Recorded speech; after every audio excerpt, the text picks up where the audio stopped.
अवधूत चिंतन श्री गुरुदेव दत्त श्री स्वामी समर्थ। स्वागत आहे तुमचं स्वामी शिवा मार्ग या माझ्या यूट्यूब चॅनलवर। तर स्वामी भक्तांनो, बघता बघता शारदीय नवरात्र उत्सव 2025 याचा 5वा दिवस आलेला आहे, म्हणजे 5वी माळ आलेली आहे। आता यावर्षी शारदीय नवरात्र उत्सव हा 11 दिवसाचा आहे, कारण 22 सप्टेंबरपासून या शारदीय नवरात्राला सुरुवात झाली आणि हा नवरात्र ऑक्टोबरपर्यंत असणार आहे। म्हणजे 2 ऑक्टोबरला दसरा आहे आणि दसरा हा नवरात्रीचा शेवटचा दिवस असतो। कारण नवरात्रीच्या नंतर देवी ही घट हलवून देवीला उठवलं जातं, तिला नैवेद्य दाखवला जातो आणि त्याच्या दुसऱ्या दिवशी हा दसरा असतो। तर हा जो नवरात्री उत्सव जरी 11 दिवसाचा असेल तरी देवीला माळ अर्पण केली जाते ती फक्त 9 दिवसासाठी। कारण देवीचे हे 9 स्वरूप आहेत, 9 दिवसाचे 9 स्वरूप देवीने घेतलेले आहेत। जसं की पहिल्या दिवशी शैलपुत्री, दुसऱ्या दिवशी ब्रह्मचारिणी, तिसऱ्या दिवशीचं स्वरूप म्हणजे चंद्रघंटा आणि चौथ्या दिवशीचं कुष्मांडा, 5व्या दिवशी स्कंदमाता, असे हे देवीचे स्वरूप। कारण आज 26 सप्टेंबर 2025 या दिवशी देवीची 5वी माळ असणार आहे। जसं देवीला माळीला महत्त्व आहे तेवढंच नैवेद्याला सुद्धा देवीच्या महत्त्व आहे। कारण ही देवी आपल्या प्रत्येकाच्याच घरामध्ये 9 दिवसासाठी घटस्थापना केली जाते आणि 9व्या दिवशी देवीला माळ घातल्याच्या नंतर दरवर्षी 9व्या दिवशी घट हलवले जातात। पण या दिवशी 9व्या दिवसापर्यंत उपवास आहे, देवीची माळ आहे आणि 10व्या दिवशी घट हलवून देवीला घटावर खाली उतरून तिला नैवेद्य दाखवायचा आहे आणि 11व्या दिवशी हा दसरा आलेला आहे।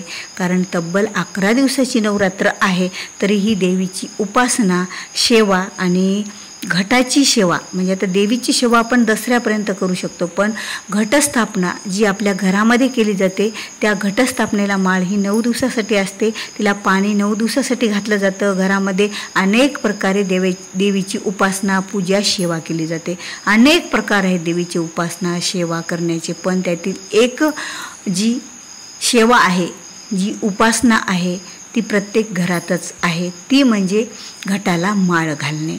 मग कोणी अखंड दीप ठेवतो, कोणी तुपाचा दीप लावतो, कोणी तिळाचा तेलाचा लावतो, कोणी मोहरीचा तेलाचा लावतो, तर कोणी साध्या तेलाचा सुद्धा दीप, अखंड दीप प्रज्वलित आपल्या घरामध्ये घटाच्या समोर ठेवला जातो। कोणी आपल्या पायातले वाहन म्हणजे चप्पलसुद्धा पायात वापरत नाहीत, त्याचा चपलीचा त्याग करतो।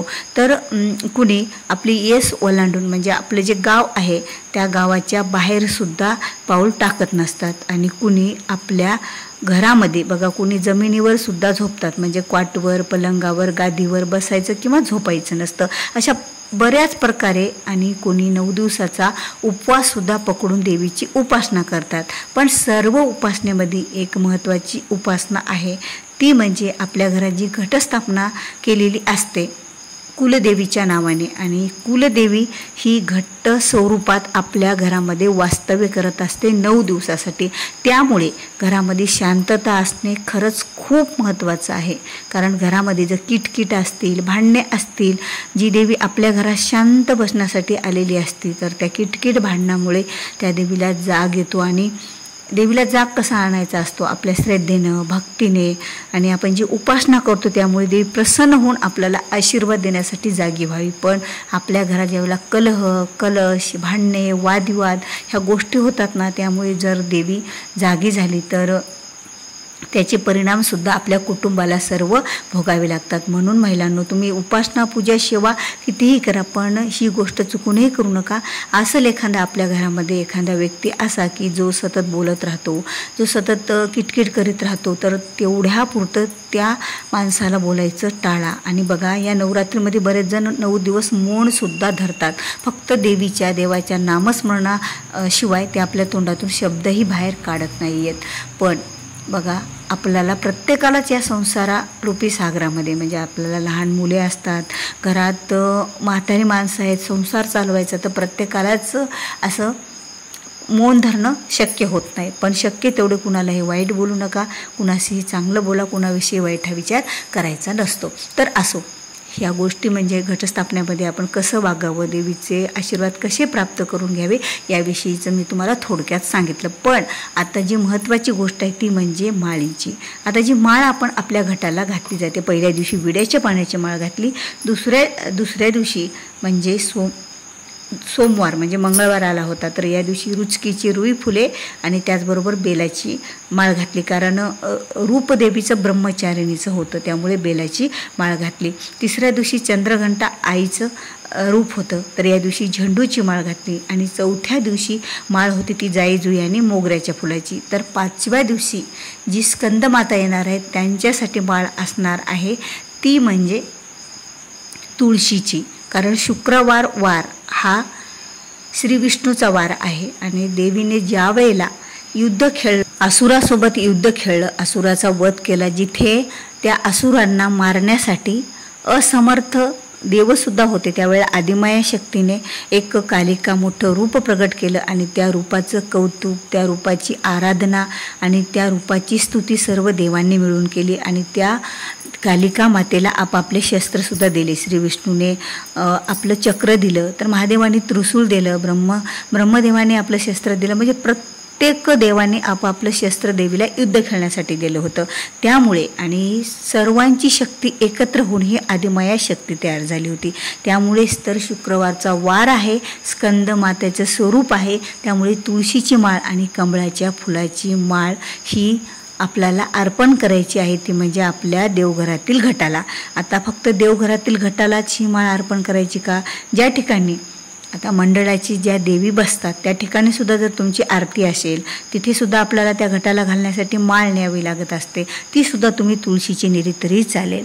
आणि माळीमध्ये 9 गाठी असणं आवश्यक आहेत, म्हणजे 9 मंजुळा किंवा तुळशीचे 9 पाने किंवा फुलं असतील तर ते 9, तुम्हाला जेवढ्या मंजुळा पानं भेटतील तेवढे घ्या आणि बाकीचे फुलं जरी घातले तरी चालतील. कारण शुक्रवारचा वार आहे, तर तुम्ही एखादी लाल गुलाबाचं फूल किंवा पांढऱ्या रंगाचं गुलाबाचं फूल घेतलं तरी चालेल. म्हणजे जे फुलं तुमच्याकडे अवेलेबल आहेत ते सुद्धा तुम्ही घालू शकता. पण 9 गाठी असणे आवश्यक आहेत घटाच्या माळीला, त्यापेक्षा जास्त असल्या तर चालतील, पण 9 गाठी ह्या मारायलाच हव्यात. आता ही झालं माळीविषयी. आता नैवेद्यात काय दाखवावं बघा. शुक्रवार हा वार जसा श्री विष्णूंचा आहे तसा वार हा माता लक्ष्मीचा सुद्धा आहे. यामुळे माता लक्ष्मीचा आणि त्याचबरोबर स्कंदमाता या देवीचं स्वरूप या दिवशीचं. तर 5व्या माळीला आपल्याला साखरेचा नैवेद्य दाखवायचा आहे. म्हणजे एक वाटी भरून साखर घ्यायची, त्याच्या खाली आपल्याला भरीव पाण्यानं चौकोन काढायचा, ती वाटी त्यावर ठेवायची. एक तुळशीचं पत्र घ्यायचं, म्हणजे तुळशीचं पान घ्यायचं, सभोवताली 3 वेळा गायत्री मंत्र म्हणत बघा, ओम तत्सवितुर्वरेण्यं भर्गो देवस्य धीमहि धियो यो न प्रचोदयात्, असं 3 वेळा म्हणायचं आणि 5 घास देवीला खाऊ घालायचे. ओम प्राणाय स्वा, ओम आपनाय स्वा, ओम व्यानाय स्वा, ओम उदानाय स्वा, ओम समानाय स्वा, ओम ब्रह्मणे अमृतवायम स्वाहा. हे 5 घास एकाच तुळशीच्या पानाने, जे सभोवताली 3 वेळा तुम्ही जे गायत्री मंत्र म्हणून जे पान फिरवलं त्या वाटीच्या सभोवताली, जे मंडल काढून वाटी आपण साखरेची भरून ठेवलेली आहे देवीच्या नैवेद्याला, त्या वाटीच्या सभोवताली आणि त्याच पानाने आपल्या त्या वाटीपासून आपल्या देवीकडे असा हात न्यायचा. ओम प्राणाय स्वा, ओम आपनाय स्वा, ओम व्यानाय स्वा, ओम उदानाय स्वा, ओम समानाय. जसं आपण लहान लेकराला त्याच्यात जवळ नेऊन जेवू घालतो त्याप्रमाणे, म्हणजे देवीला धक्का न लागता. कारण नवरात्रीमध्ये देवीला लांबूनच पूजा ही केली जाते, आपल्या घटावरच्या देवीला घट बसलेले असतात म्हणून लांबूनच देवीच्या आपण मुखापर्यंत हे 5 घासा आपण जसं का साक्षात देवीला हा नैवेद्य खाऊ घालायचा, अशा प्रकारे ह्या साखरेचा नैवेद्य आपल्याला दाखवायचा. एवढं सांगण्याचं तात्पर्य म्हणजे आपण जे नैवेद्य दाखवतो तो देवीपर्यंत पोहोचण्यासाठी आणि देवीने तो स्वीकारण्यासाठी असं मंडल काढून गायत्री मंत्र म्हणत जर नैवेद्य खाऊ घातला तर देवी खरंच आपला दाखवलेला नैवेद्य हा स्वीकारत असते. तर अशा प्रकारे आपल्याला 5वी माळ म्हणजे स्कंदमाता या देवीचं स्वरूप आणि नवरात्री महोत्सव 2025 5वी माळ, तर या माळीला आपल्याला अशा प्रकारे देवीची आराधना पूजा ही करायची आहे. तर व्हिडिओ आवडला असेल तर व्हिडिओला लाईक करा, शेअर करा आणि जर चॅनलवर नवीन असाल, अद्याप माझ्या चॅनलला तुम्ही सबस्क्राईब केलेलं नसेल तरच सबस्क्राईब करा. आणि ज्या वेळेला तुम्हाला मी असे नवीन व्हिडिओ मी अपलोड करेल त्यावेळेला तुमच्या स्क्रीनवर तुमच्या अगोदर तुम्हाला ती दिसतील आणि ही जी माहिती मी देते त्याबद्दल तुम्हाला माहिती मिळेल. तर व्हिडिओ पुन्हा अशाच एका नवीन माहिती व्हिडिओ सोबत. तोपर्यंत श्री स्वामी समर्थ.